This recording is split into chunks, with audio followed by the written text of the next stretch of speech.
All right, everybody, welcome back. And this is Anna's drawing time intro to illustration. I haven't really come up with a title for it. But anyway, we are in lesson 8, and today we're going to talk about introduction to shading. Most of what you're going to be using today, supplies wise, is paper, pencil. You can have a hard edge if you want, but we're not going to be doing a lot of measuring because we're going to talk about doing introduction to shading. Now, more than likely, it's going to be a part 1 and a part 2, because there's a little bit more technical stuff that I want to talk about in the second half. But for today, let's go ahead and get into the intro portion. So let's get cracking. Okay, so let's get going over here. Pwa. Okay, so what is shading? Shading is when you grab a basic object and you give the illusion of three dimension or a weight. So right here, I'm going to start with a sphere. Okay. I'm going to establish that my light source is coming from this direction. And because of that, I'm going to properly shade this according to that visual information. Oh man, I'm so rusty. It's been so long since I drawn with a traditional pencil. I mostly work on mechanical pencils if I do anything, but I also do a lot of what's it called? More commercial illustration more than traditional. Like I'll do like animation, comic books, and stuff like that. So it's been a while since I've done this type of stuff. So here we started with a circle. We established where the light source is coming. And we'll talk about this. So this is the closest to the lightest. This is the medium. This is the darkest because it's in the opposite side. And we'll talk about this even further. And because of this, I'm establishing that this is a solid object. Right here is the base. And based on my light source, I'm going to establish my shading. The base is going to be the darkest. This is going to be my lightest. Okay, and we'll talk about this a little bit later. But I went from a flat circle to now giving it some depth and dimension. And we can do this with a cube as well.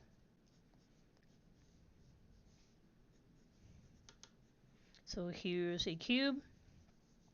The horizon line is up here because we can see the top of the plane. My light source is coming from this direction. And right now I'm not trying to do 1 point perspective. I'm just kind of just winging it, so bear with me. Okay, so I'm looking at this, and my light source is coming from this direction. This is going to be my lightest point.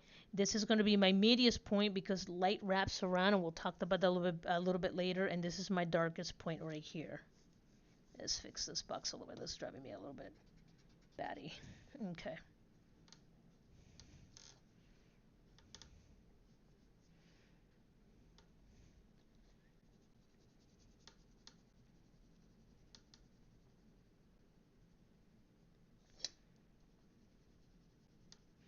And the reason now, when you do traditional school, normally they encourage you to switch around between pencils. But again, I grew up very poor.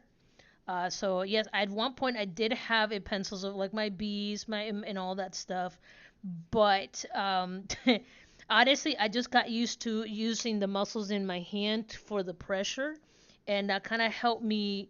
That kind of helped me get a much broader range of values out of a single pencil that if I would have just kind of be swapping back and forth. Because let me tell you, it gets old really fast just having to swap out all your pencils. But that's just my personal opinion. Do not tell my old art teacher, please.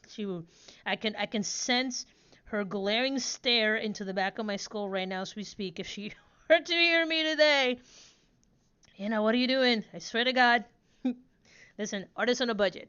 All right. So we went from having just the basic cube, and by adding some shading, we added some dimension to this image. So that's pretty much the objective to shading.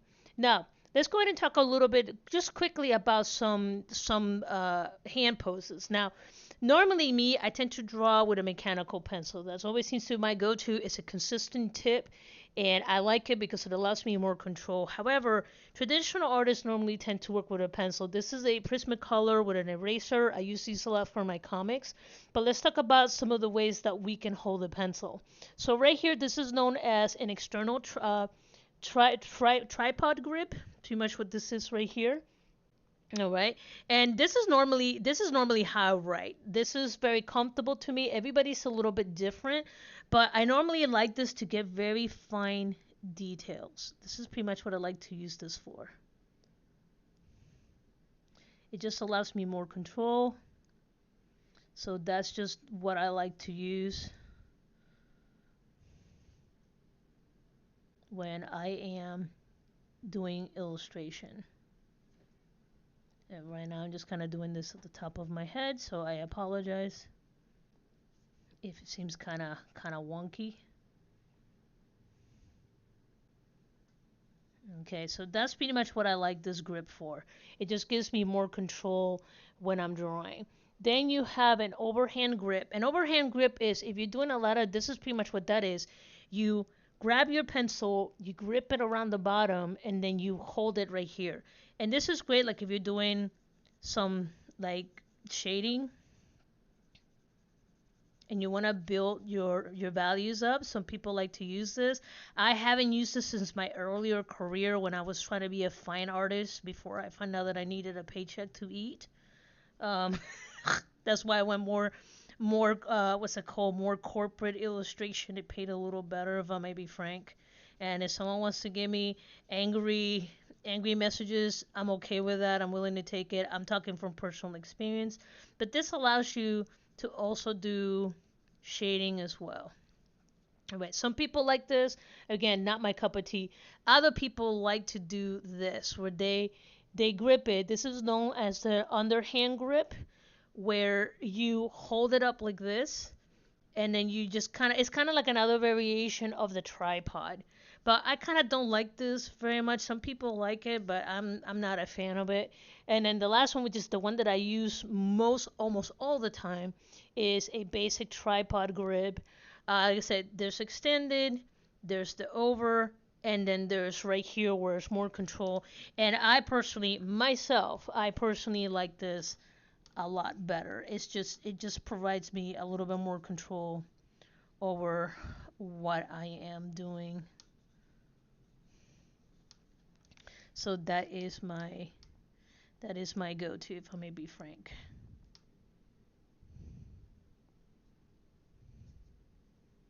And I know this sounds crazy, but it's gonna make sense here in a moment.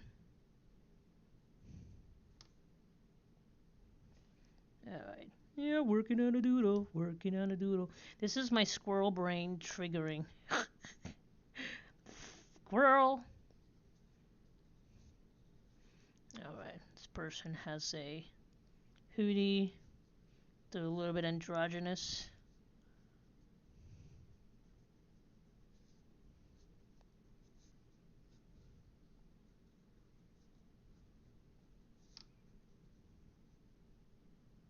All right, there we go. But that grip allows me more of a what I like a control to my drawing. So this is pretty much where I'm normally at all times. Now you could look at different types of grips and how they're used. You can find tons of tutorials. There's people that hold it like this, especially if you're doing some quick gesture drawing. So this is what we had to do in figure drawing right here, where it just kind of forced you to, and we'll get into this a little bit later, but this is just to quickly block a figure. So if you ever go to traditional fine art school, you'll see where they'll kind of encourage you to use this instead, just to kind of do your gestural poses. So there's all kinds of different ways to hold your pencil depending on what you're doing. So yeah, so when you get a moment, look it up and then just kind of educate yourself a little bit more on that. Can I go into that? Yes, but I'm not going to this time around. Now, why am I bringing that up? The reason why I'm bringing that up is because when you're shading, you're mostly working with like how dark or light something is. That information carries to your light weight. It also carries to how you shade something. So let's go ahead and do some quick exercises. Now for this, you can either use a pen. So I'm going to borrow the pens I got from Daiso. And these are a whopping $2.50. I like the brush pen. It's probably my favorite. So this is called line weight exercise. Sorry, my stuff's flying everything. Get in there. Get in there. Stay. Line weight. Okay, and here's how you start. So for the first one, we're going to go from light to dark. So you grab your pencil, start as light as possible, and then you're going to get really dark. So this is your start, this is your end. So I'm applying pressure to the pencil to get some nice unique line weight. Okay, you should be able to also do this with ink. It's a little harder, but you can see rather light, dark, light, dark, light, dark. So it starts building the muscles in your hands right here. And trust me, it takes a moment to get used to when you're dealing with ink. It takes a moment to go from being uh, a novice to being proficient on it. But this is a good exercise for that. So that's light to dark. And let's go ahead and flip that around. Now let's go to number 2. Let's go dark to light. So dark to light. I'm going to give myself my goalpost. Dark to light. Dark to almost light. And you're going to feel that, especially right here. That's the part of the hand I was talking about. That when you're doing these exercises, here's where you feel it. And for this, I would not suggest a mechanical pencil. If you could get yourself a basic pencil, this is where this works the best.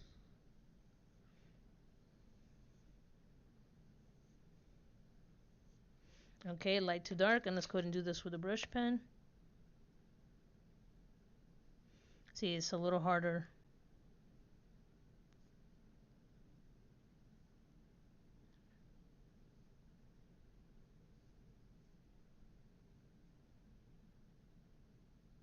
There we go.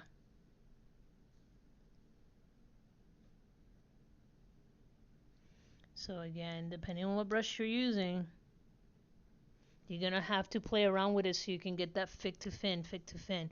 So depending on the medium, again, just experiment with it. It's a really good idea to just kind of, if this is the medium you want to be with, then get used to doing these exercises so that way you have that muscle memory. So that way when you're drawing and you're not in a very how do you say, a very delicate section in your illustration, you actually don't fumble it up because you don't have that muscle memory to go with. Okay, let's go ahead and continue. Let's make this more challenging. So start with light to dark, dark to light. In this case, we're going to go from light to dark to light. So these are my goalposts. So light, dark, light. Light, dark, light. Light, dark, light. Dark. And this is where you want to really like put your finger here so that way you don't snap your tip. And it allows you more control as you're drawing this. Ah, that was terrible.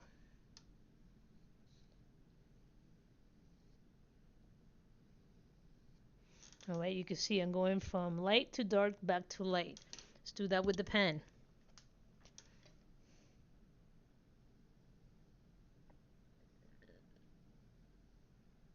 It's a little easier to do this with the pen. And because it's ink, it actually doesn't hurt my hand as much because I don't have to press.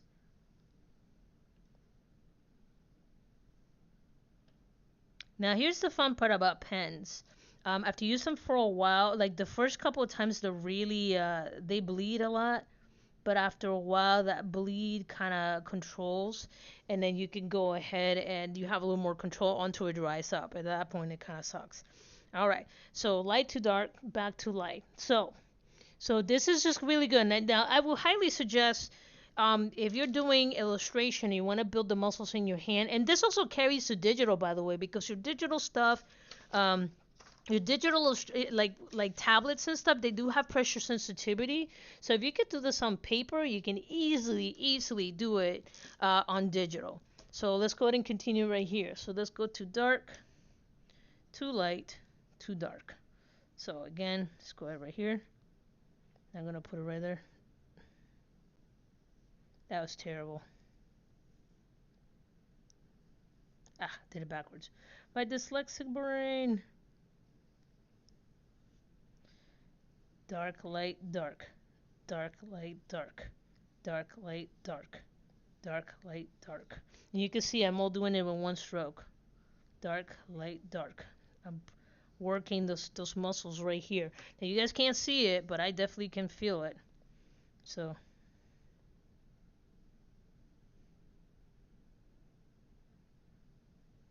you want to get as thin as possible. See that? You see that right there? I don't want to like bleed out my pen. So, but you're going from dark to light to dark. Now, if you're really feeling crazy, okay, let's go to light to dark to light to dark to light. Yeah, you heard me. Crazy. So, light to dark to light to dark to light.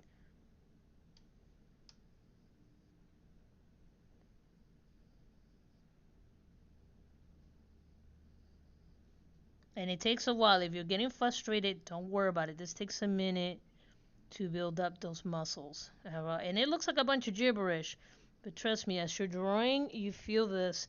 You feel that muscle. You're just building that muscle up. So I highly suggest if you're planning to draw, especially for a long period of time, you should use this as your warm ups. Dark, light, dark, light, dark. Okay. Wow, terrible.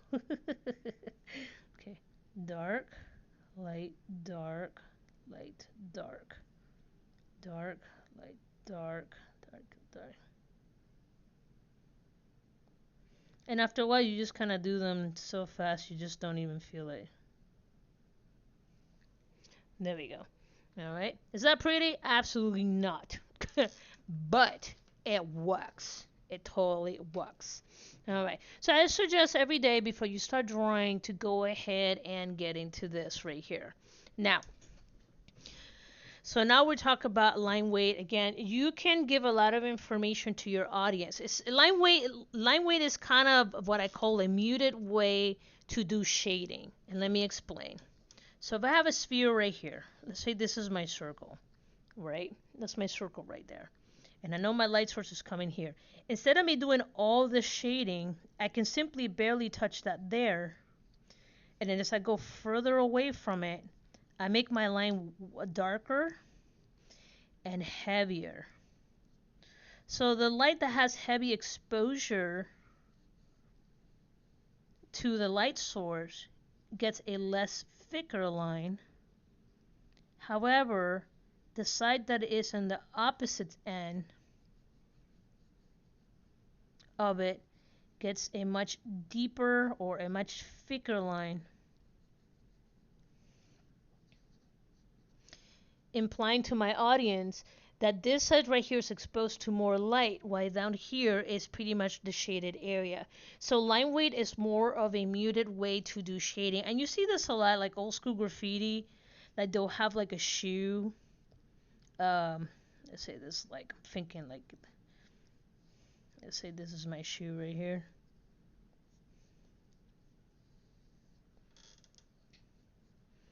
And you have it like certain areas, the line weight will be lighter, but other areas will be thicker, like right here, and even towards the bottom will be thicker. And if you don't believe me, go take a look at some illustrations and you'll see this.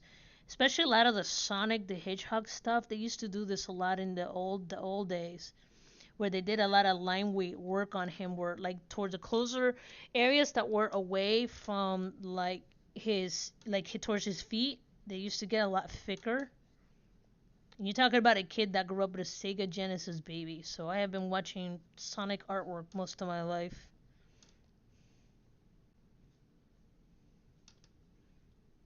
Okay, so the area right here.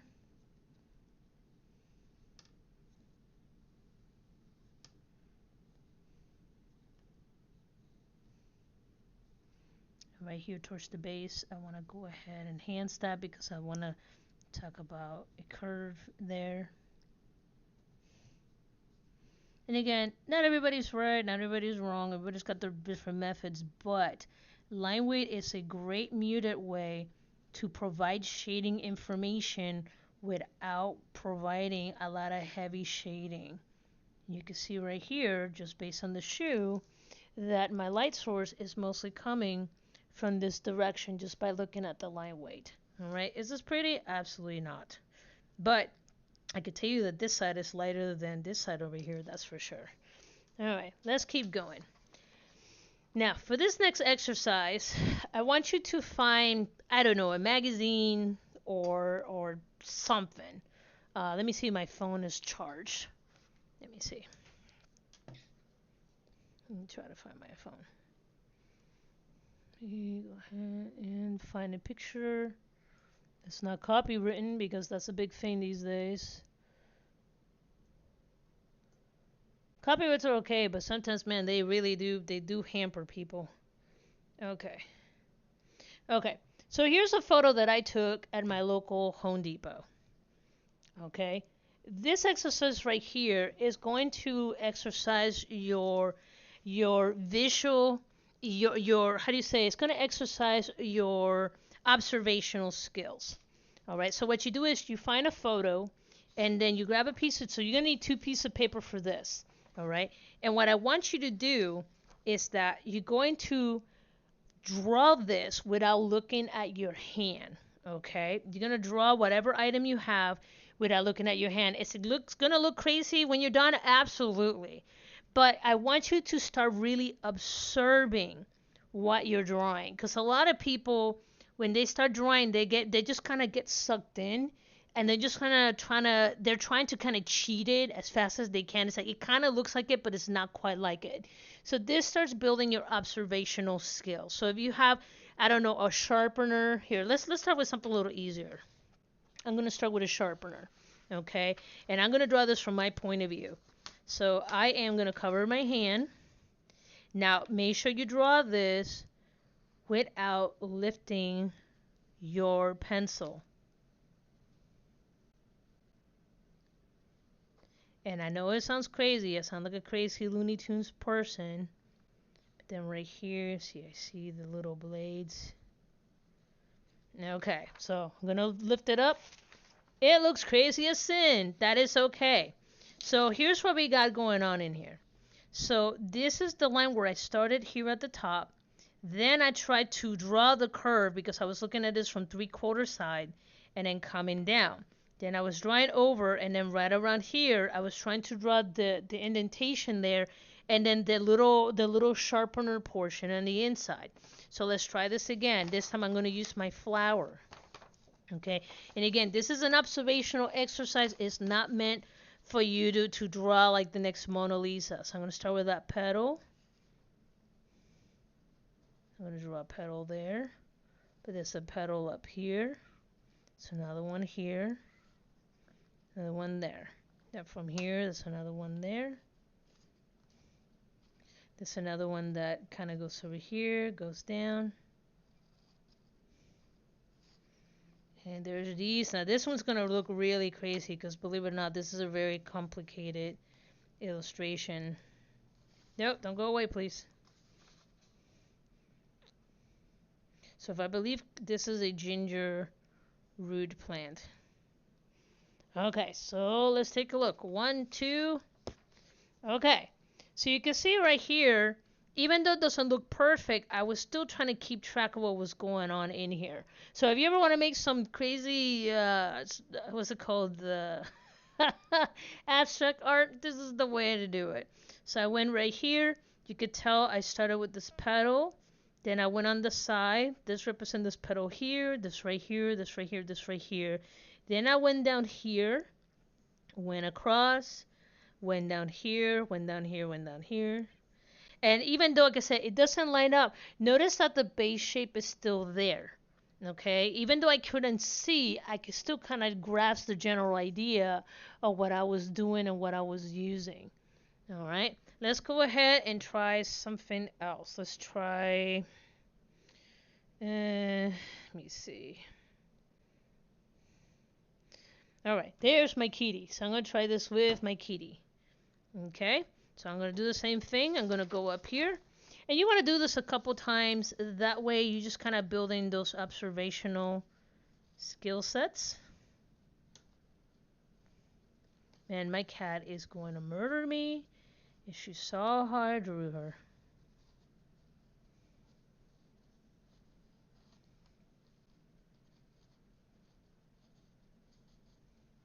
should have done this while I was up here. All right, let's see what that looks like. Okay, so I got too greedy and I tried to do all the details in here, but notice how the basics are still there. I started up here, went up to the ear, came back, did the other ear, went around the corner, and then did this down here. Okay, so now that I have that information, okay, now that I have this information, I can pretty much go ahead and I can, I studied it. Now I can actually translate this into an actual illustration. So I'm going to go over here. Now we start. Her face is technically, so I'm going to move in a little closer so y'all can see it. Okay, this is it's kind of like a gumdrop shape. Okay. This one's higher than the other one. Excuse me. Okay, now from here.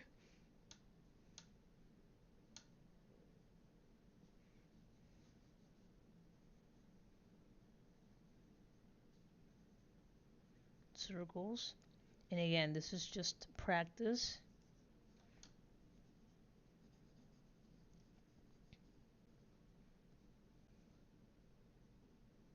Looks like a dog more than a cat.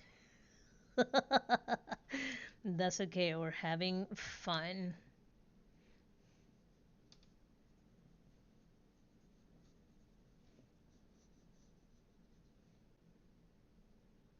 Okay, that's because I made her nose too big. Kitties don't have big noses. They tend to be smaller and the front area tends to be more contained. Okay, so that kind of gives me that, and from here I can refine it.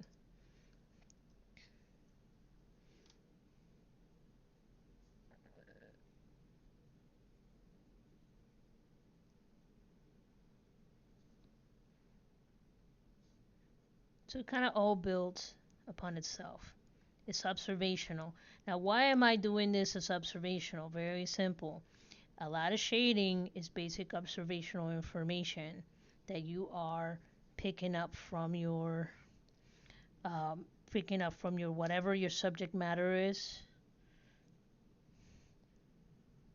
Man, my drawing today is just hot trash. It's okay. I've had a really long morning. My day starts at 4. But I have done another kitty painting before. I've shown you guys before. So yes, I can draw. I swear I can draw. Just sometimes you just have an off day. It's just me having an off day.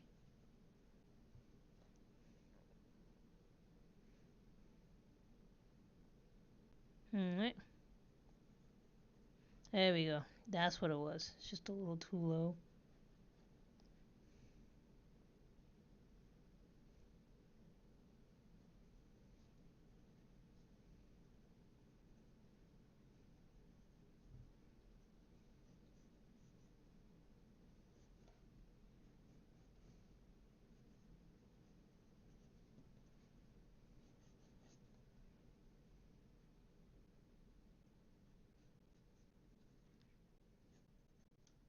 Anyway, y'all get the gist of it. All right. So I took my time to observe my cat over here. Got this beautiful Picasso, and then I kind of went second time around, and I kind of did this quick doodle. It looks terrible, but whatever. Let's just kind of keep going. But I just kind of want to show you guys that these things kind of build on top of each other. Okay. So now that we've done some basic line weight, let's go ahead and go into cross contour drawing. Now, cross contour drawing is something that you normally see in maps. So I'm gonna right here. Let's say I'm looking at let's say I'm looking at the top of a mountain. Okay, normally you have let's say latitude, longitude, and you have the top of a mountain, and you see something that looks like this. All right, and while those lines seem like crazy information, for someone who reads maps, it kind of tells them about the typography of the land. Okay, so just from these 2 points right here, I can tell these right here are two high points. These points where they're really close, there's a steep drop there. And you don't believe me, go look at an actual map. That's pretty much what these look like. Okay, so you have like a cross. Hey, what you doing, meow meow? I see you. Okay, you have this type of contour, and this is pretty much what you see in maps. Now, when you're dealing with shading, you gotta keep in mind all three dimensions. You got Z, you have X, and then you have Y. Okay, I had to double check because my dyslexic brain likes to kind of mess things up. So X is normally horizontal, C is normally vertical, and Y is whatever the third one is, which I cannot remember right now. Miami, are you breaking my display? Because I'm going to be real upset at you if you are. You breaking my display? You totally are. Okay, so let's go ahead and talk about this. I'm going to end the lesson today because I need to find some of my supplies, which unfortunately I was not able to do earlier today. All right, so let's talk about shading. Okay, for this, I need to borrow something round. There we go. I'm gonna borrow this 3D printed cup. I don't think that's very round. So right, I'm gonna borrow this skull. So borrow something round real quick, and then draw yourself 9 circles. Excuse me.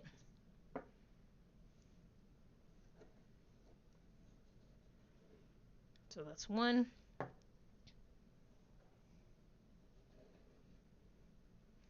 That's 2. That's 3. That's 4. That's 5. And they're all gonna be perfect. You just need 9 circles. It's gonna make sense here in a second.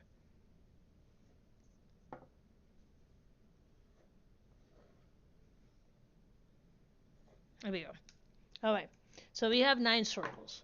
Now, we need to talk about circular surfaces, okay? So we already established there's Z and there's X.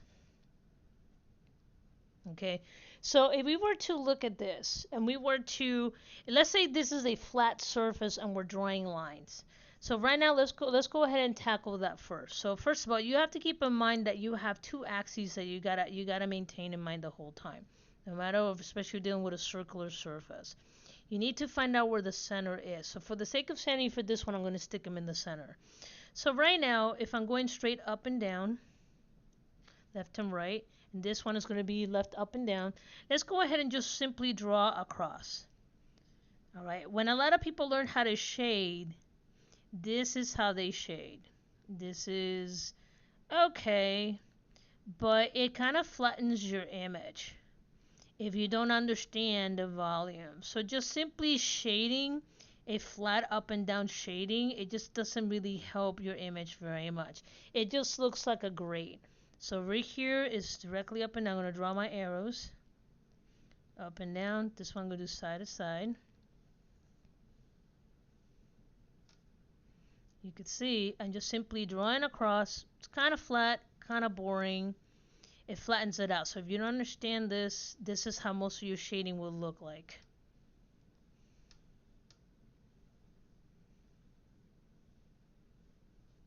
Okay, you're just simply going through and just going through the motions.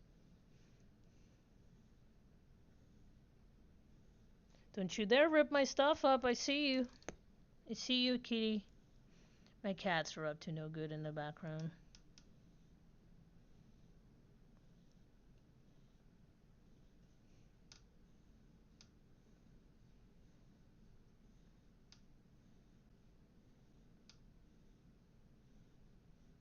There we go. So here is a flat shading. Not very good. You're not fooling anybody. Your shading is not good. This is how you tackle it. Now, let's go ahead and talk about remember when we did the cylinders And we talked about like how right here, if your object is in the center, it's going to look like a square. But the further you go left or right, is going to make the lines more aggressive, and it's going to expose a second plane. And that's the same thing if we go up and down. So this is gonna come back into play here. Okay. So first of all, let's establish my center point. Okay, this is up and down. Now, this is my center line. If you're centering the horizon line looking directly at it, your line is going to be fairly flat. But as you're moving away from it, notice how it's going to start curving in the opposite direction. And you want this top here to be your point of contact. The further away you go from that center area, the more aggressive that curvature is going to be, and the tighter this is going to be. I know it looks like orange slices.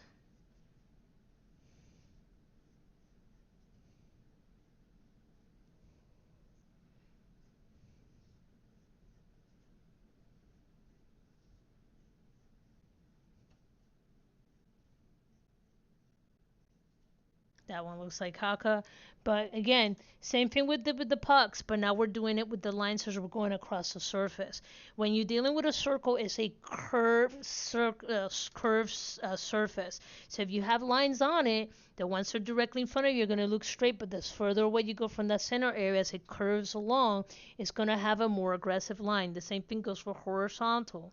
So the center one is going to look fairly flat, but as you continue to move up,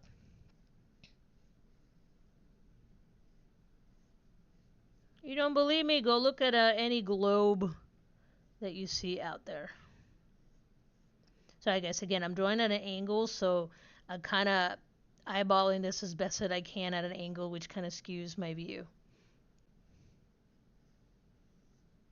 You see how that looks like it has more depth? Okay.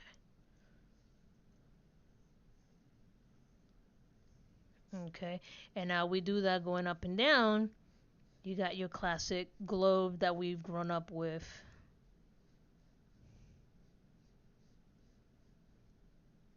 Now the further away, assuming these lines are the same width across, the further away you go from the center, the less spacing is going to be in between. But right now I'm just kind of freehanding it, so please bear with me. You can always just kind of do this and BS it where you just kind of draw an oval.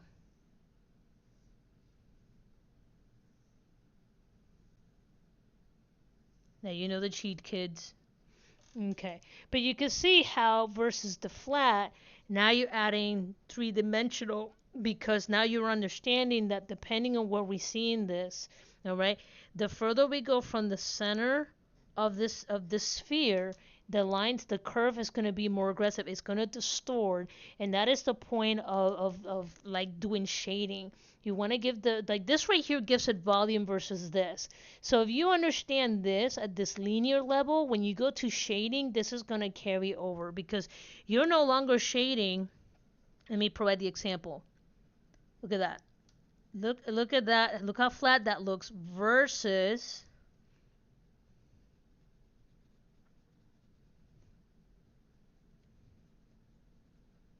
where I'm trying to curve that shading.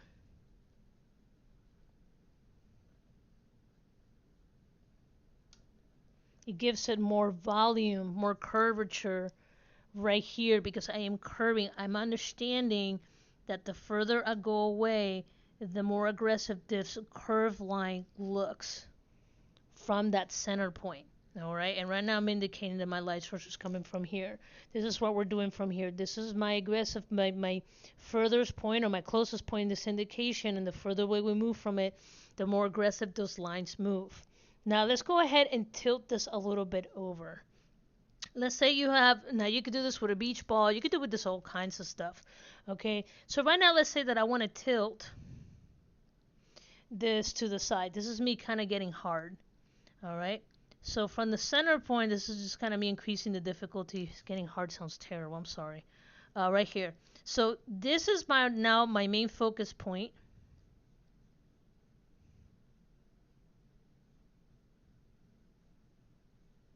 Okay. Now, because this is tilted to the side, the lines here are going to scrunch up. The lines over here are going to spread. Okay, and I'll show you. So this is the scrunch up point.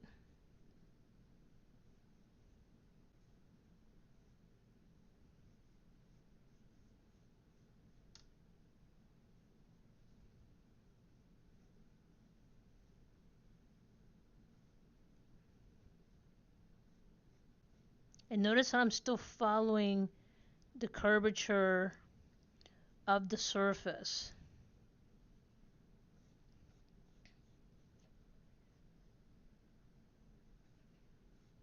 So now this looks like an item that is tilted on the side. So let's go ahead and add just some basic values in here.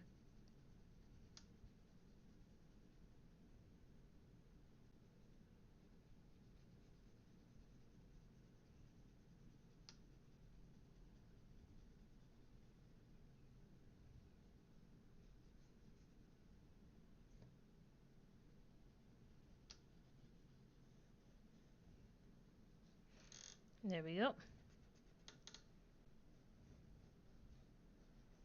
There we go. So that is on the side. Now let's go ahead. So this is pretty much going horizontal in this situation. Now let's go ahead and do it vertical. So again, we're going to pick the same point, except that this time, this is going to be a halfway point. And then notice how I'm just curving. And I'm simply just drawing an X across, because if I just did this, that just looks like it got sliced in quarters. By adding this curve right here, you're telling me that there is curvature to this item. There's volume to this item. And this is more the familiar beach ball that most of us have seen a good part of our adult life.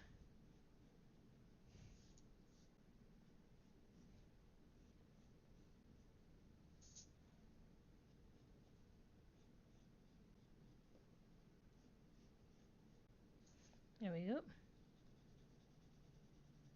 So, yes. Yes. And right now I'm just being lazy with my shading, if I may be frank.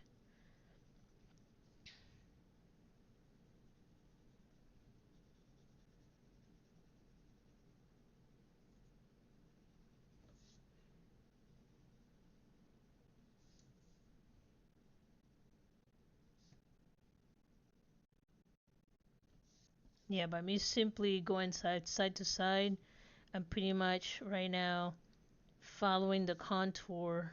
So this shading right here is Kaka. So I should have drawn that better.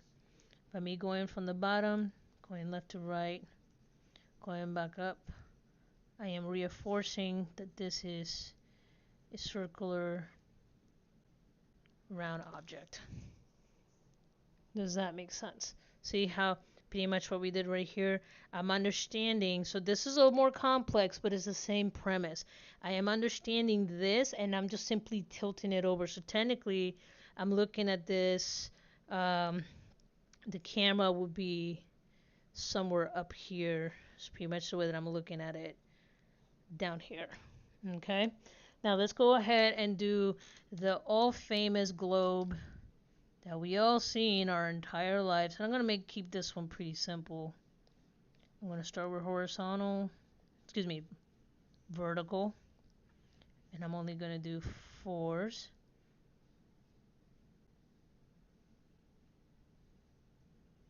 Some of these are gonna get to the point that you barely see the line because they're literally just completely off, how you say, out of the line of sight. Okay, and this is pretty much what we've seen in almost every globe inside your history class.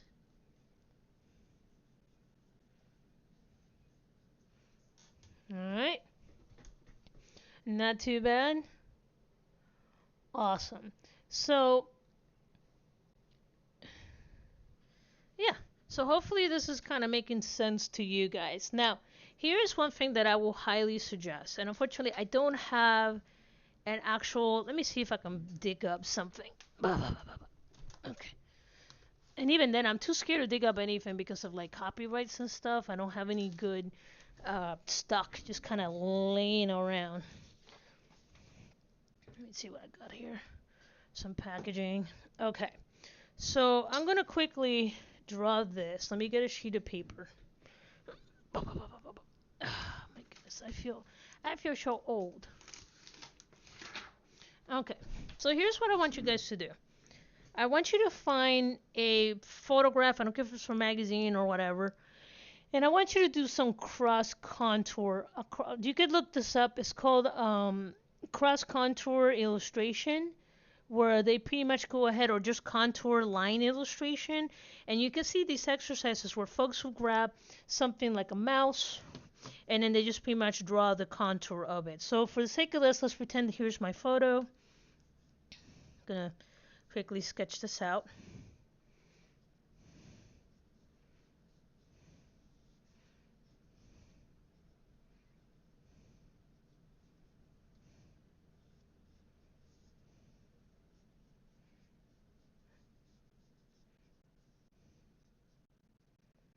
Okay, so let's say here is my mouse photograph.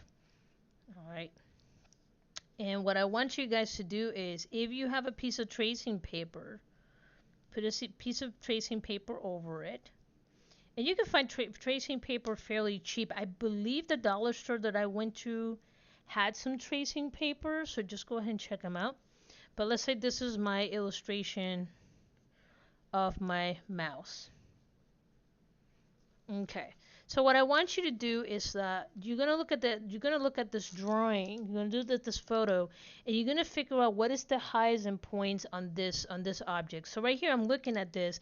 This surface right here, based on the shading, I can tell that this is flat. However, right here at the top, I could tell that this is curved. So if I'm looking at this, let's say this is my center point. Do I have a lighter color? Let me see. Let's try non-photo blue. Oh, you guys can't even see that. Let me try a different color. There's the indigo blue, my fave. Okay, so this is the center point, right? So from here, I'm understanding that from here, this is my peak right here. So it's going to come up, and then right here there is a hard edge.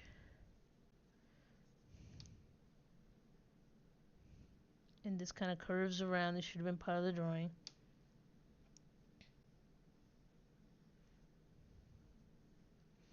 And you're going to kind of do your best to portray this. Like right here, I'm curving this, trying to tell my audience that this area here is curved, but then it flattens out. It's a little easier if I had like an actual photo, because right now what you guys are seeing, what I'm seeing are completely different. But you could tell right here by me curving this that I'm trying to tell my audience that, hey, there is a bump there. It curves up and it flattens out. Curves up and it flattens out. So I'm providing that visual information by just simply doing these contour lines. And then I worry about actually doing full shading. I know this is terrible, but just work with me. Okay, now down here, I'm going to keep going. This kind of contours and it curves back here.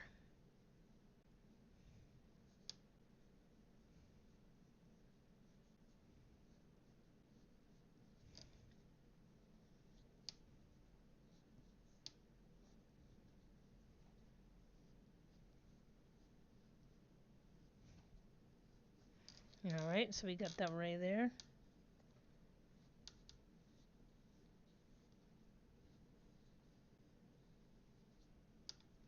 Okay, so we got that part right there.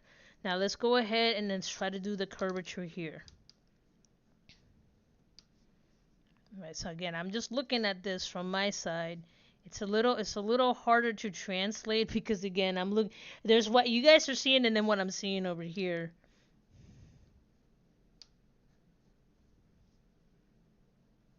This looks terrible. That's okay. But this contours, this goes up, so this right here sinks in, curves across, and it comes right back. Comes up, curves across, Curves down, curves over. Boo, that's me failing. That's okay. Curves up, goes across, curves down. Curves up, flat across. In this case, technically it goes up, goes over, and it comes back down. So see, I'm providing basic information by just simply doing the grid. And actually, if you decide to get into 3D modeling, this is a good way to kind of visualize how to lay out your mesh and stuff. Anyway, let's just kind of go with that. It would be the same thing right here if I was doing the pencil.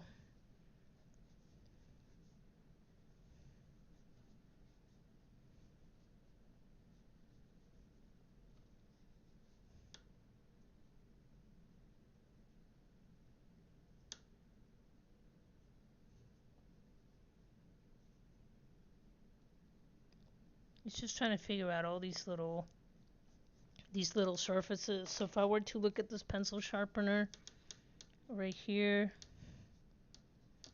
like I said, normally I will have a photo in front of me, but I do not, unfortunately.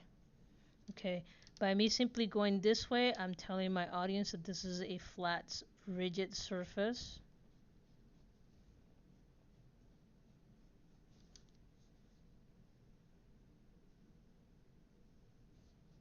It's just flat. And right here there is some thickness to this.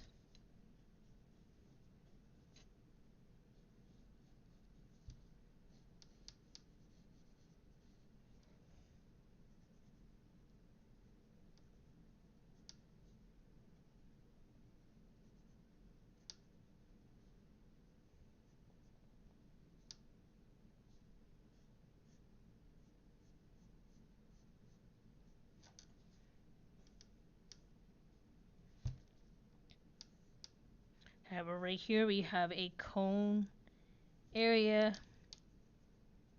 We have a cylinder area here. This repeats right here as well. Okay, for these, this is pretty much gridding across. Okay, right here, grid, grid, grid, grid, grid, grid. Then you're gonna draw across. These curves tell my audience that this is a rounded surface right there. Same thing goes with the cylinder.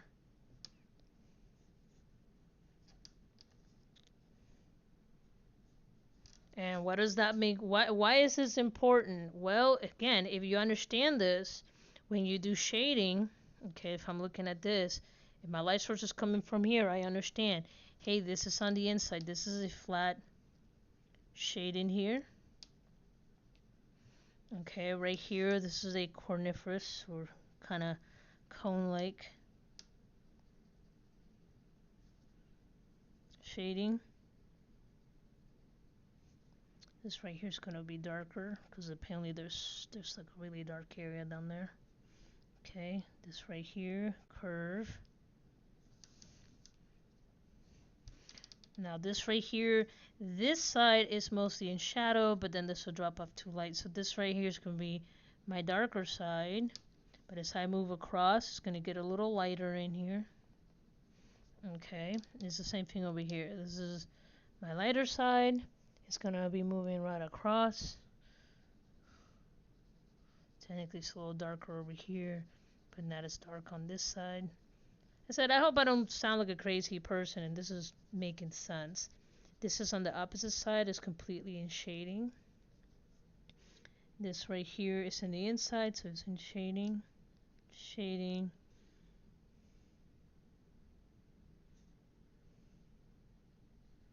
So on and so forth. Okay, so there is a basic sharpener that I simply drew. I went ahead and I figured out what each one of the surfaces were doing with just the grid, and then based on that I was able to provide visual information, providing it's like, hey, my light source is coming from here. This right here is going to be darker because this is on the opposite side. This is also how you tell people that you're dealing with a solid shape. Sorry about that beep. Right here, I'm going to do the same thing for the mouse. So down here.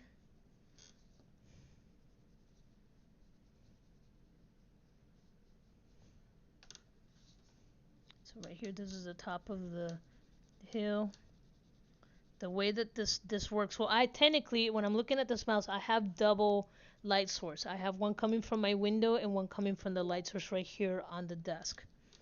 So I'm going to go right here. It's going to be my darker point.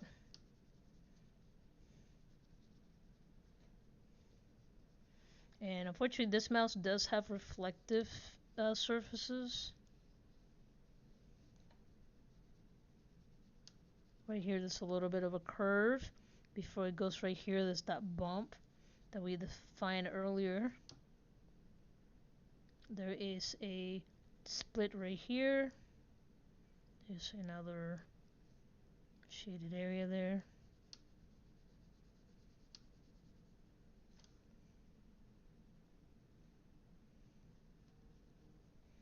Why is everybody trying to message me right now? Anyway, but you can see how I'm just kind of giving it volume. This right here that has a depression there because this is a mouse, so they tend to design things. Anything that involving like some heavy duty usage, they tend to design it so that way it contours to the human body a little bit better. So that's what's happening right there. Alright, so on and so forth. Right here, this will be in shading. And then right here, obviously, I got the wheel.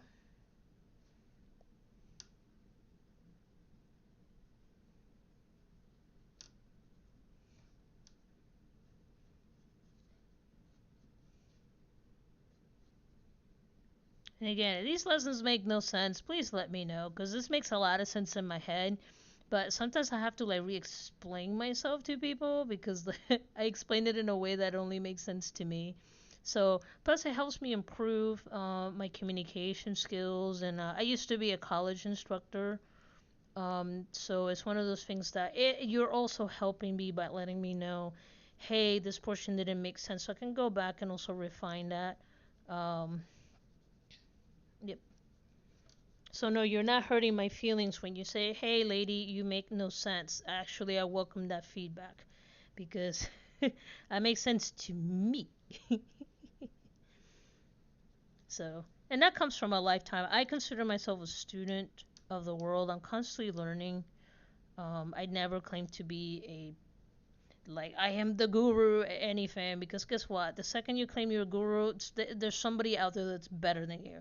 There's always somebody out there that's better than you that you did not know about. So yeah.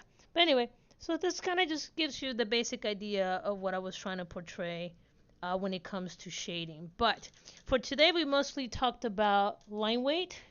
We also talked about contouring lines, building up your visuals. Okay. And then the next one, I actually want to get into actual shading. So most of what I wanted to cover today is that understand before you can shade anything. Here's the bottom line. Before you shade anything, you have to understand what the surface is doing. So if right here I have a solid shaped cylinder and my light source is coming from here, first of all, I'm going to establish what the surface is doing. So in this situation, anything going, like I'm going to say in this, let's say this on the side, and anything horizontal, because this is on the side, anything horizontal is straight, but anything going in the opposite direction, it curves because it's following the curvature of that object.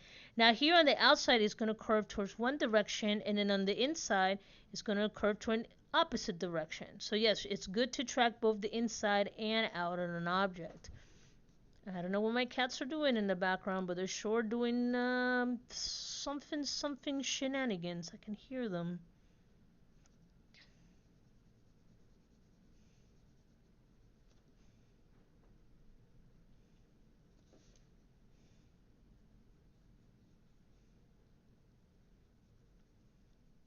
And we'll get into this a little bit more as we go through the next lesson. The next lesson we're going to do actual shading, but for this episode I kind of wanted to talk about introduction, which is mostly understanding surfaces. You need to understand, what is the surface doing? Is this a flat surface? Is this a curved surface? Does it taper on one side versus the other?